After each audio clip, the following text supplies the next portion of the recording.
Halo, selamat berjumpa kembali mahasiswa Universitas Terbuka dalam tutorial online pada mata kuliah Metode Pengembangan Kognitif pada pertemuan minggu ke-1. Silakan Anda pelajari materi pada minggu ini dan aktif berpartisipasi, serta jangan lupa untuk mengklik kehadiran. Saudara mahasiswa, pada pertemuan ini kita akan membahas tentang hakikat pengembangan kognitif. Selain itu, ada forum diskusi pada setiap pertemuan seperti biasa.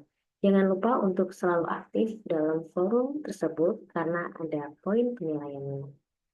Setelah Anda selesai mengikuti aktivitas tutor minggu pertama ini, Anda diharapkan dapat menjelaskan satu, dasar teori pengembangan kognitif anak usia dini.